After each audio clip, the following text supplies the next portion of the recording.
Hey everybody, I'm John. I'm an actual 911 dispatcher, and today we're going to be listening to the 911 calls from the Denise Amber Lee case.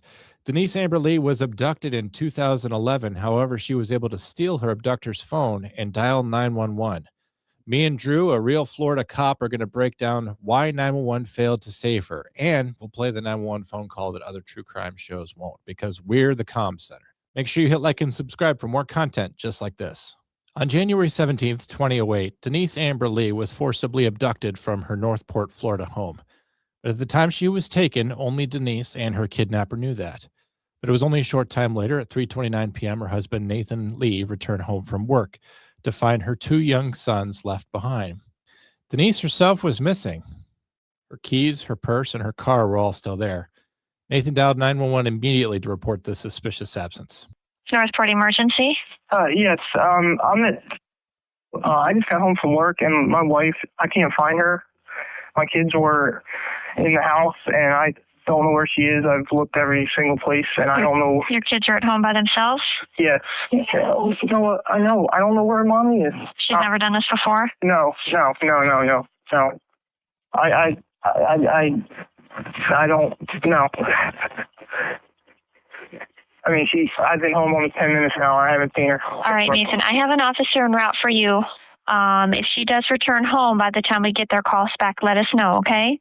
The dispatcher asked appropriate questions to determine that Denise really was missing and that she did not simply abandon her life. The response to this call was fast. It's a 911 dispatcher's job to put police at the scene of a crime as fast as possible. And knowing that Denise was not there, to put them in the area so they could start searching for her immediately. These efforts are directed by police officers at the scene. Information is gathered and then disseminated by 911 call takers and dispatchers. Shortly after Nathan's 911 call, a neighbor saw a green Camaro driving through the neighborhood. If you're already familiar with this case, then you know the significance of that Camaro. But at the time that call came in, the dispatchers did not know that Denise was inside of it, along with her kidnapper. Dispatchers cannot fill in missing information. At the time that this call came in from the neighbor about the suspicious green Camaro, this could have seemed like an emergency or a non-emergency of any other kind.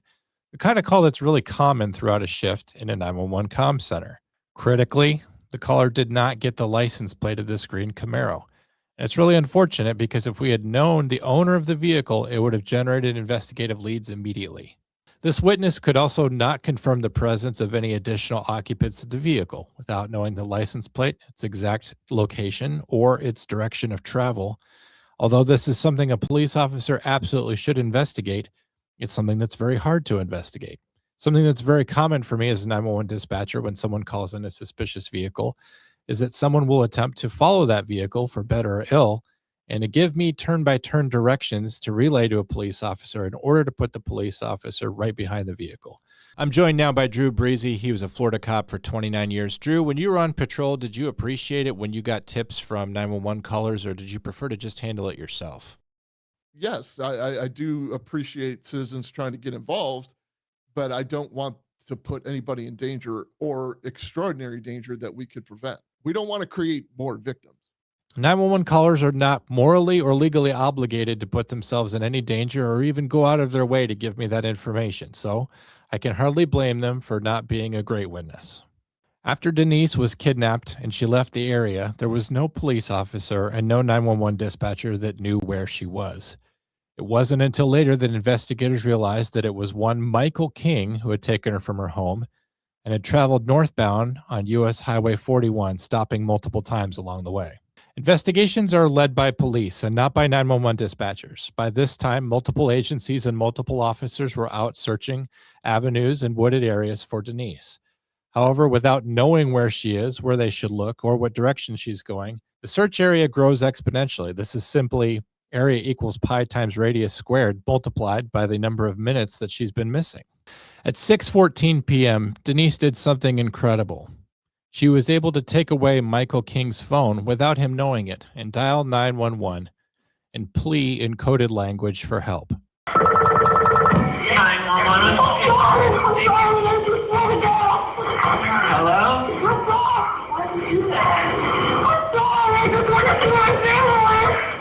Hello?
can you see that? That's the way 4 streets, all 5 streets over from your house. I cleared you everywhere.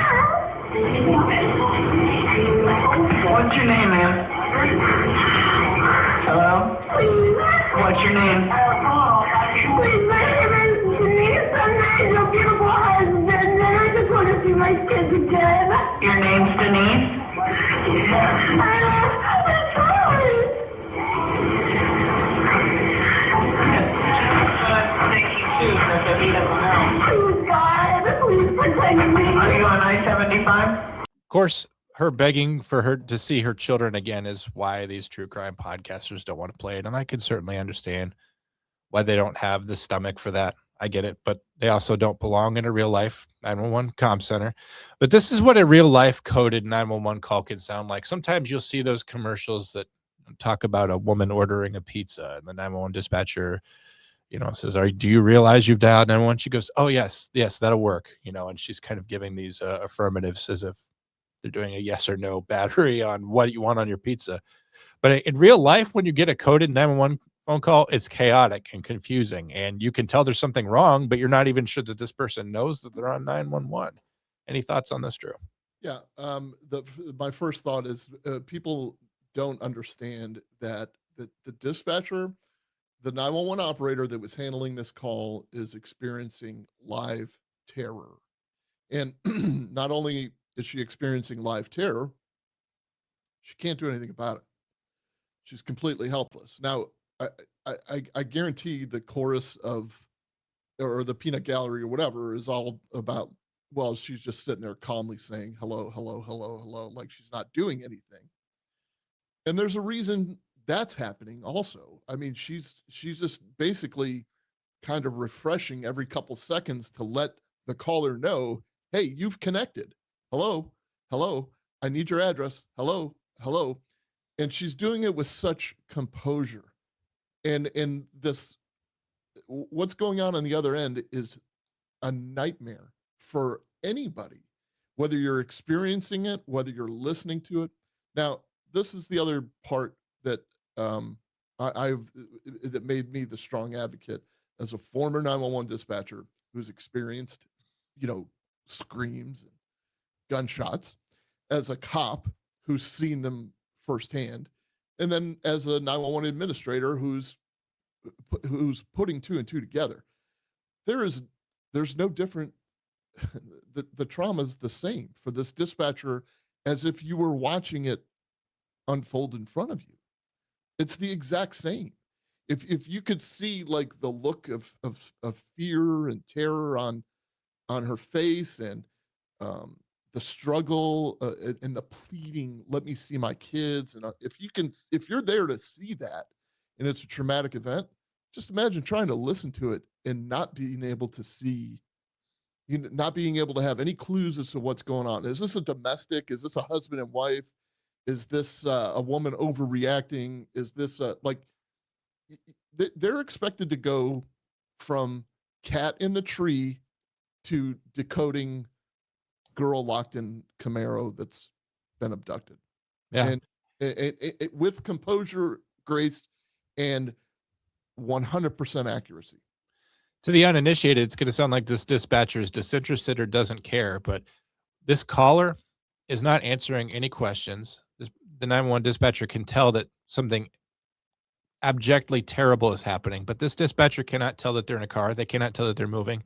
This was many years ago, and we didn't have the capability. And if this is a burner phone or some other lower end phone, it's not going to have the kind of capability to track it like a modern day phone with modern day systems. So she's trying to figure out where this person is at so that she can start taking action. There's nothing more frustrating than when you know you need to do something, but you can't do anything because you don't have the one piece of information that you need to start, which is, where is this happening? She had to do this because she could not tip off Michael King that a 911 call was in progress. True crime personalities and critics will say that this is one of the first ways in which 911 dispatchers failed her, that Denise was resourceful and brave. And although that's true, a coded language 911 call does not give you the exact information that you need to locate someone. It's very hard to have a coded language 911 call. Believe me, I've done it before.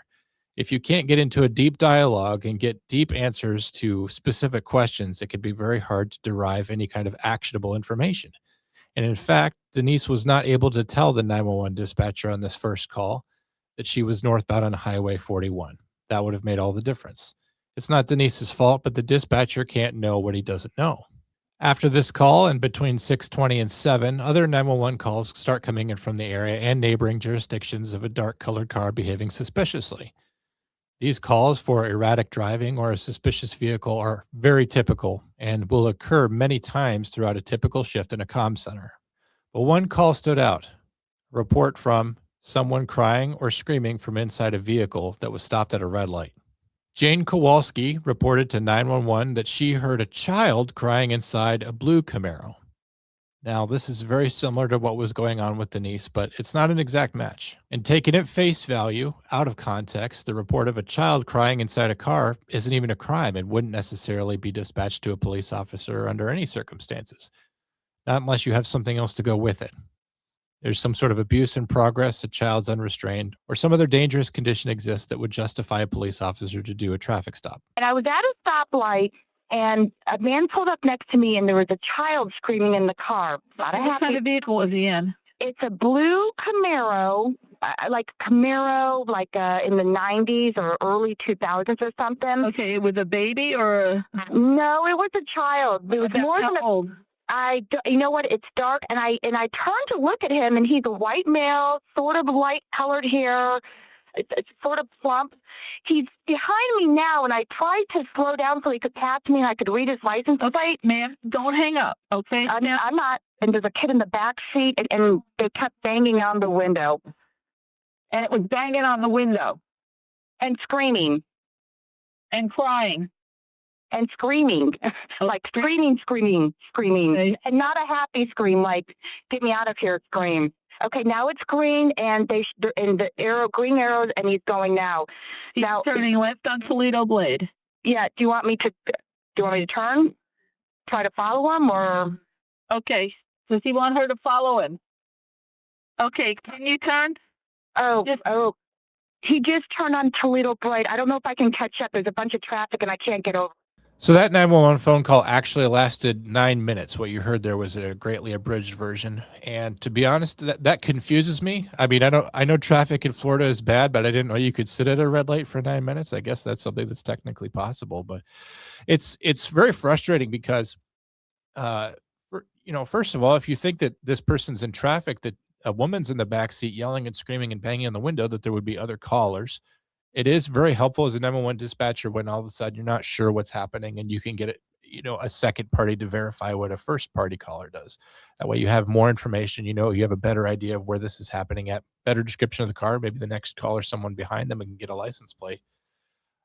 But this went on for 9 minutes, and the biggest problem in this case is coming up next. But this is part of what you said earlier, where the true crime personalities know the answer to the test long after the test has already been given live in real time to the 911 dispatcher. They get frustrated that it didn't get handled appropriately, and we'll talk about what the valid criticisms are. But it is extremely frustrating to not be able to get more information as this is happening, and the information that you do have is confusing. We're looking for an adult woman in the back of a green Camaro. Here we're looking at a blue Camaro. And admittedly, it is after dark now. But a dispatcher has to, in the midst of all this, decode, well, this isn't a child. What this caller is telling me is wrong. This is an adult. This is Denise we're looking for, and all her children are accounted for. Is this for sure? Is this 100% related to what we were told earlier about Denise being abducted? Eventually, you have to use a judgment call and take a leap of faith and say, yes, this is definitely related to that. Or you're going to say, I'm going to take a risk, and I'm going to take a unit off of patrol and searching for Denise Amber Lee to at least exclude this as a possible lead. Drew, any thoughts that you have on this piece of information coming into the Comm Center? And bearing in mind that as of now, it has not been given to anyone that's on patrol. Right. It sounds like they tried to consult with somebody on patrol to make the decision of whether to follow or not. But she was actually only consulting with somebody else in the Comm Center, but not with a police officer. That was my thought too, that she says, does he want them to follow? However, what you're about to find out is that no police officer knows about this incident yet. Okay, well, here's the other kind of issue that we deal with a lot as cops and as 911 dispatchers. If you don't know the area, Northport is a small municipality within either Sarasota, Manatee County, maybe, and it borders like Sarasota proper. It borders unincorporated Sarasota. I'm just going off of memory. I think Charlotte County too. Charlotte County, and then just north of there is Manatee County. So collectively, when you think about this, there could be 5 law enforcement agencies fielding information and processing information in this case, and Florida State Highway Patrol. right? And even if they know that the other agency, any of the other 5 agencies are working something, that's even if they know that they're still, it's not automatic that you're going to put 2 and 2 together that this is the vehicle you're looking for. And yes, on its surface, it is very suspicious for a Camaro to have a kid screaming and pounding on the but here's the other part of this too, that's, that my surveillance experience will tell you. People making turns are split second. So when this guy knows he's going to turn and you're like behind him, it only takes like 2 or 3 seconds for him to make the turn and you going in the opposite direction. Especially because he's trying to be evasive. He's up to something. But you also are now going to have to find the next U-turn or turn on the next side street and come back down to find where he was. Dude, I can't tell you how many times, like I have this heartbreaking story of a surveillance. I literally found a needle in a haystack and I sat on this guy. I was awake for 24 straight hours. Literally, I sat on this guy and the dumb auto theft detective showed up at 8 a.m, just as the guy was moving. He was my only like relief and did not have the same fervor for this case as I did. And the car turned left and the detective turned right. And instead of getting me that information in a timely fashion, I just followed the detective. And he's like, oh yeah, he turned left back there. Huh? So you're talking about split seconds, and then that car is just gonna, it's wallpaper at that point. It's just gonna like disappear into, it could disappear into a driveway or a garage. It could disappear into the next 2 side streets and get on the highway. It could go anywhere from that if you don't have any kind of like aerial surveillance watching it. So this is not an exact science where she's like, do you want me to follow it? There's no decision. And she's Right. like, yeah, follow it. Oh man, it's too late. They already turned. She's lost. Yeah. I mean, at And least- Jane Kowalski is not a surveillance expert like Yeah. you, nor does she have your fervor. Guys, I have literally seen Drew vault a curb and drive over a median into a grocery store because he was overcome by an urge for what he called a pub sub. yeah, and Little Debbie's. But the thing is, like, you just, once that turn is made, it's not, you're never going to recover from that. You can't just vaporize behind the car. It's the world's most expensive video game. You're trying to stay behind a car, and if somebody tells you not to make the turn in time for you to, like, there is no criticism there whatsoever, because what happens here is at least now you have a good starting point. This is where we last saw her. This is the last evidence, of where we last, like, you can relocate your search now, basically. Right. You could start a new perimeter and start the ever expanding circle all over again. But here's what the true crime community, who has never followed anyone, unless they're like playing Pac-Man or something, the true crime community who has never followed anyone, who's never taken a 911 call, let's get their exasperated takes. The single most common criticism raised by true crime personalities is that this call for a screaming child inside a blue Camaro was not immediately broadcast to officers in the area who were already searching for Denise Amber Lee. If you're sitting in the call taker position, can you dispatch a call? No, ma'am. Why not? I don't have a radio. This is something fairly unique to Northport Communications Center. Where I work, everybody has access to a radio. 9 minutes is a very long time to be on a 911 phone call. If you're taking a 911 call and during that entire time, you do not alert a first responder through typing it into the computer or alerting them on the radio, no one finds out about the emergency.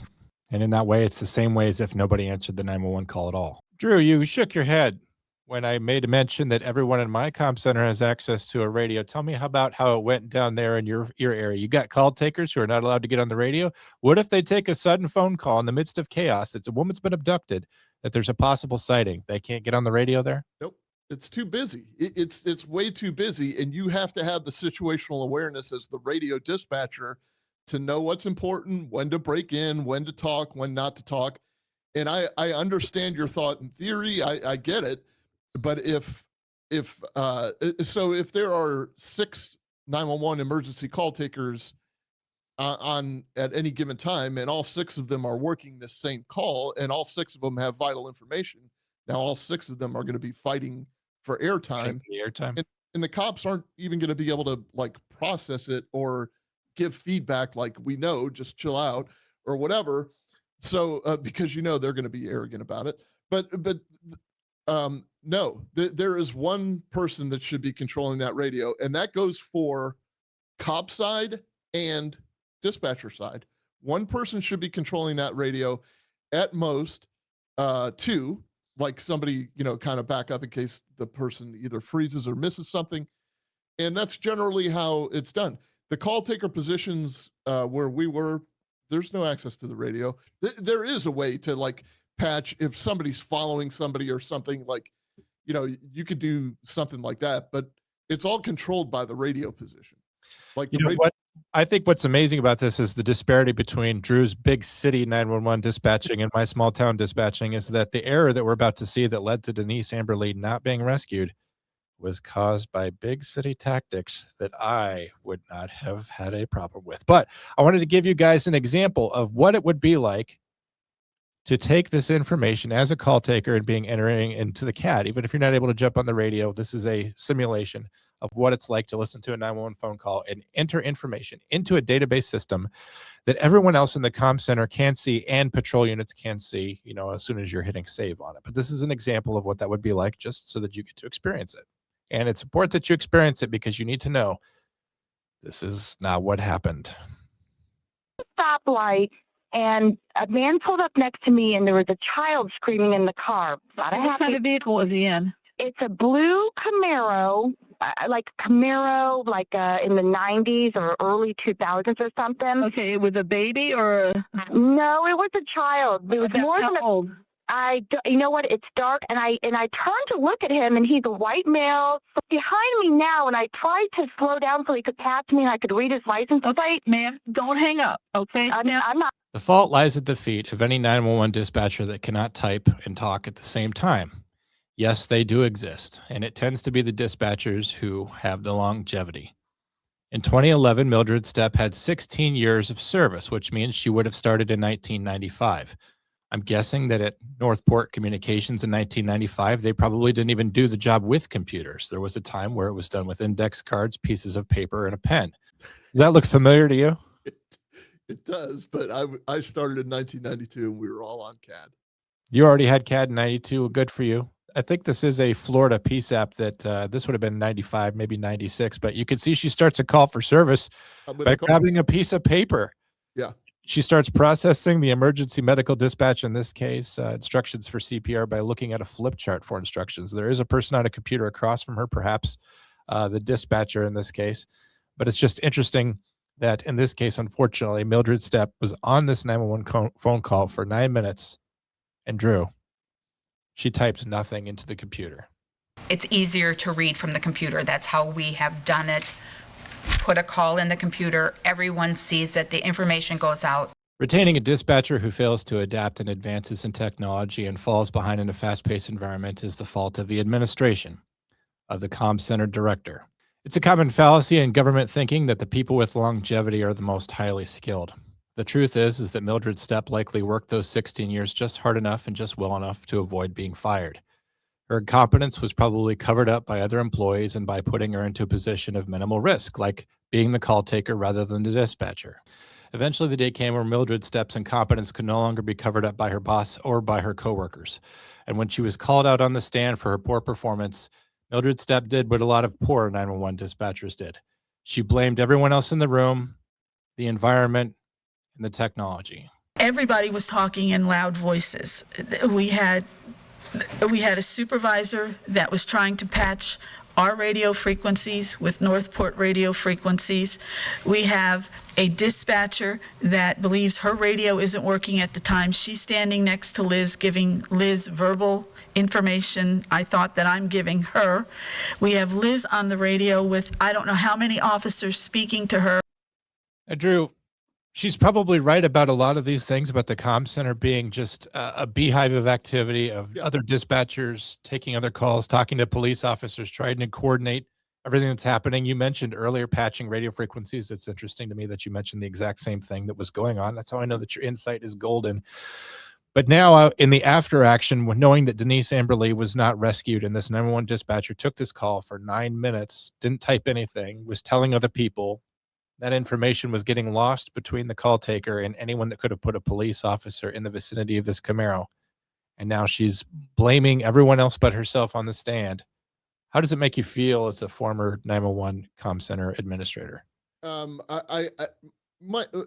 my heart breaks for her. I don't think that she worked 16 years in this job and is at that stage in her life where she wanted one of her critical errors to be the reason this woman didn't survive.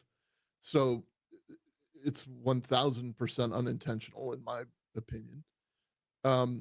And I'm telling you that I could almost relive everything that she is saying is happening, because this is Murphy's Law. Everything's going to go wrong. You're not going to be able to get the patch to go right. And as far as her, like, I honestly don't know enough to say either way about how egregious it is that she wasn't typing as she was communicating, because there are often times somebody else documenting,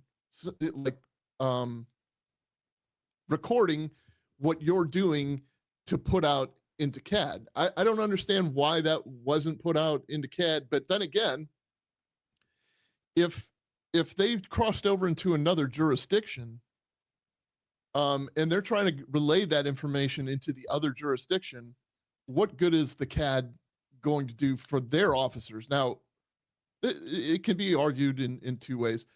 I don't see it as much as blaming as it is maybe reaching for, but like, I understand where you would use the word blame. I also understand where she would search for any reason to not have to bear the entire burden of this entire thing. When you get right down to it, there's a guy named Mike King or whatever his name is in a Camaro that committed this crime. And I think that she was doing everything that she was capable of doing in the moment. And just a note on her longevity, experience is key, and it's not always the same as execution. So, like, perhaps she's done this, well, it's a double-edged sword, because perhaps she's done this enough to know what to do to cut through the BS to try to get the right information out, or has she done this so much that she's just kind of callous to it? And and so it really does cut both ways, but it does show the razor thin line that somebody in her position would work. So I'll push back just a little bit that she's blaming everybody around her. She's offering explanations which are going to be considered excuses. Right. And it's understandable. But you know, when it gets back down to it, I don't think that this woman on the stand, one, is being untruthful, but two, wanted it to happen this way. She Right. just, like, in the moment, this was the best she had. You know, there's a whole other version of this show that you never saw, and it was the I'm in complete defense of Northport Communications. I did everything I could to rationalize and explain with my professional experience how situations like this could fall apart. You can be overwhelmed. You can have a tornado hit. You can have calls that get missed. You can have information that gets lost. I understand that. It wasn't until I saw Mildred Stepp on the stand that I really had to put a lot of that behind me, because this call did involve multiple jurisdictions. That's where the patching of the radios comes in, that we're trying to get all of the neighbors, all the surrounding counties, and perhaps the state to all be able to talk to each other all at once. Patching should not be a situation that's so technically difficult that even a supervisor is struggling to do it. That shows that the supervisor was not ready to do it, because patching should be a simple operation. You should know that Denise was briefed at the beginning of her shift that Denise Amber Lee was abducted by a green Camaro. She had the information she needed. This was in the same place. Mildred Stepp worked at Northport Communications in Charlotte County, and that's where the abduction happened. So I was worried that we had a loss of translation of information from one 911 call center to another, that maybe Mildred Stepp worked in a call center where she hadn't been fully briefed on what had happened in a nearby jurisdiction. However, it happened in her jurisdiction. And also, when it comes to getting information out, there's more than one way than just the radio. There's also information that can be sent from teletypes to surrounding counties. But that information that comes from teletypes is often fastest and most accurately obtained by copying and pasting information that comes out of a narrative field. That's a good point. Yeah, in telephone, you can always pick the phone. But here's something else I want you to consider. You can criticize the supervisor for not being able to complete the patch. However, and hear me out on this. What radio system are you currently working with? What's your EDAX or like, is it 900 megahertz, 800 megahertz, or do you know? It's a big room full of Motorola's, but even I have gone in there and I've been able to troubleshoot channels. Okay, but here's the thing. That's at your sheriff's office or Right. your department of Other dispatchers don't commonly have access to a room full of physical radios that they could walk into. But it's not just that. So if you are on a Motorola system in 900 megahertz, a digital system, and the county right next to you is still using analog, like this patch is not like, oh, you just click these buttons and boom, now all of a sudden they're patched. You can't even patch a digital to an analog really effectively once it's done. It's not only a completely imperfect system. When was this incident, John? Was it in it was 2008? So this is probably back before the state of Florida and FCC limited bandwidth and forced everyone to go onto the compatible radio stations. Not only that, I will tell you that there was no mutual aid channel to speak of that was tested on a regular basis until it was enacted by law because of Marjorie Stoneman Douglas, which was in 2014. So even 6 years later. So now what happens is... My question though, Drew, couldn't you all just jump onto the Highway Patrol channel and use that? No, that's the point. Like they do that now. But here's the thing about the Highway Patrol channel, and this gets back to salary and turnover and everything else. The Florida Highway Patrol doesn't pay shit. And they have maybe one dispatcher for 2 sectors of the state of Florida. So the state of Florida is huge. And they have one dispatcher working, trying to, it's comparable here. We only have about, I think, 3 or 4 state radio stations. So you have 3 or 4 dispatchers covering the entire state, all the highways and everything. Yeah. So now, at least after Marjorie Stoneman Douglas, there's like legislation that says, hey, you have got to have a channel where you all go and you can all communicate without a tactical or spec ops channel. Right. Yes. And your radio maintenance people are responsible for making sure that it's set up before any supervisor gets involved to try to click buttons. And because this is a classic case of not finding out how desperately you need something until it's too late. Yes, that's exactly my point. And it's not going to be, the pressure of being a communications center supervisor is like, hey, that thing that we talked about in training about 6 years ago about how to patch over a thing? I need you to do that right now to save the life of the girl that's beating on the back window of the Camaro. So go. And they're like, oh man, I remember like It's like performing mathematics on the chalkboard at the front of the classroom, only someone's life isn't hanging in the balance, Yeah. right? Yeah. So I right to push back and you're right to criticize, and I think it's very productive and objective of you to do that. It's a sign of intelligence, obviously. Well, I was on their side until I kind of like found out, some of the bad stuff. But I think it's great that you kind of came in here without having seen that, and then you still stand up for the Comm Center because I mean, I think me arguing on the side of the public and you arguing on the side of 911, I think that's how we arrive at the truth here. yeah, exactly. I don't I don't want to take sides, just like you don't. I can definitely see where the confusion exists, and Well, the public's never going to understand. That's the thing. No. Is you mentioned Mildred Stepp rationalizing and making what's going to sound like excuses. You and I could put on a 39-hour lecture on how 911 dispatching and radios work, and at the end of the day, ABC News is going to put out a documentary that talks about how Denise lit up the room and what a wonderful mother she was, and it's going to show her wedding pictures, and no one's going to give a shit about how digital and analog radio channels don't patch together. All they're going to say is somebody called you and told you where Denise was and she was still alive, and no police officer was told. And you're 100% right, but you know who gets left behind in that is the dispatcher. Like, you need a villain, so now we got her, and you're choosing like the most vulnerable, but the least protected in the. Well, no, that's saying the same thing. You're choosing the most vulnerable, but the least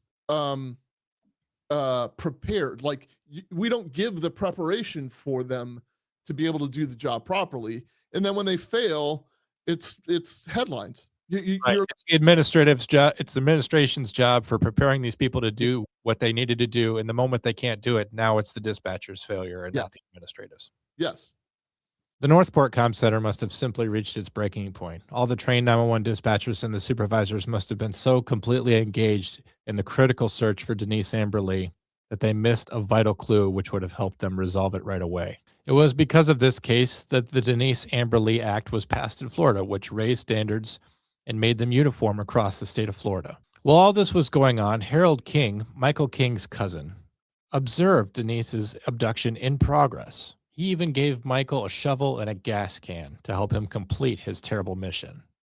He did nothing to stop this, and he did not immediately report this to police. Instead, he told his daughter Sabrina, who then called 911, and attempted to pass along this information while preserving his anonymity. What's the problem? I just got a call from my dad, and his cousin came over his house with a girl in the car, and she was tied up. And the girl came got out of the car, and my dad's cousin went and put her back in the car. And when she got out, okay, where's your dad's house? It's in Northport. Do you know the address of it? He wants to be anonymous. His cousin left. Okay, what's the cousin driving? A green Camaro. Where would he be going with this female? He came over to my dad's house, borrowed a shovel, a gas tank, and something else.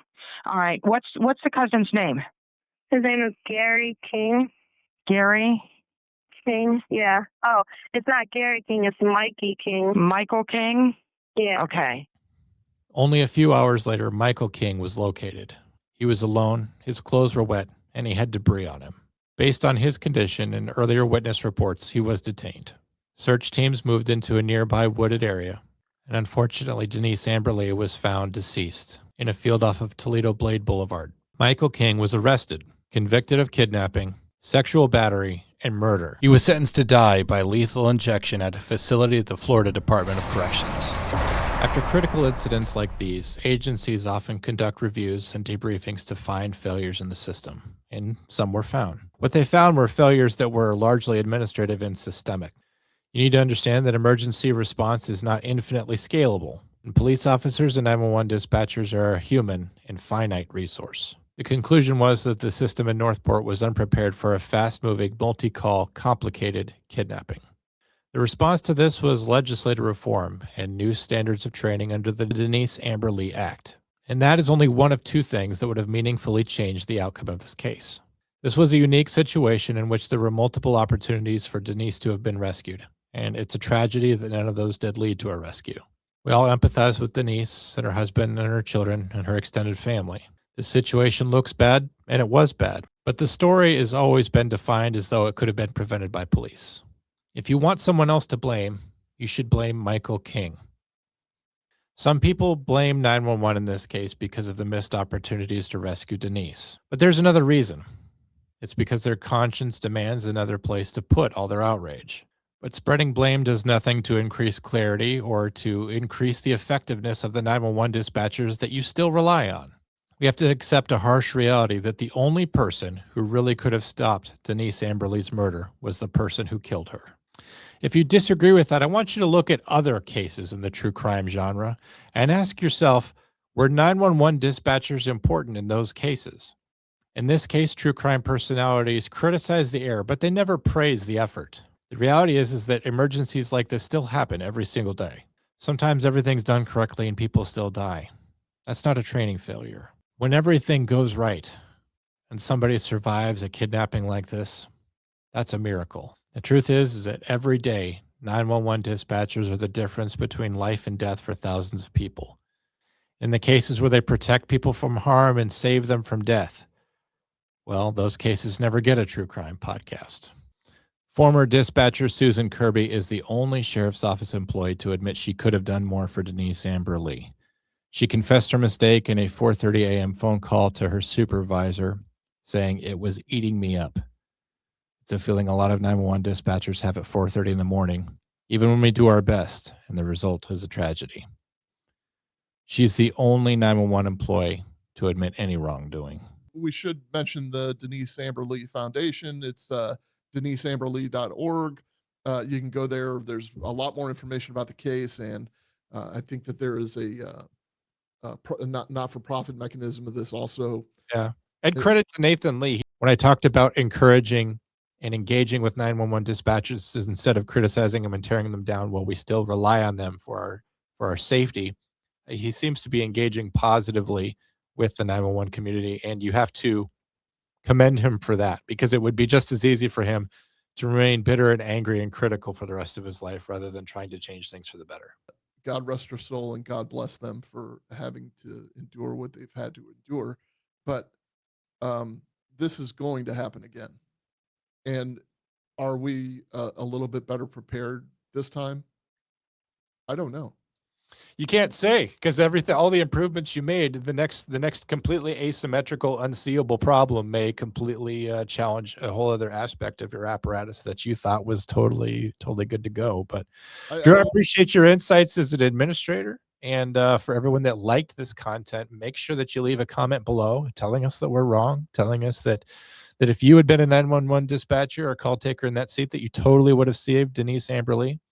If you do feel that way, I encourage you to go out and apply at an agency near you. There's probably a vacancy, and we could use your insight and your perfection. You know, frankly, I don't even say that sarcastically. If you think you're going to be good at this job and you are, then go ahead and get in the chair. But if you like this content, make sure you hit like, make sure you hit subscribe to keep up with the Comm Center. We have a huge backlog of videos of true crime cases just like this. Make sure you go and watch those. And if you like them, send them out to all of your latte and Ugg boot true crime buddies.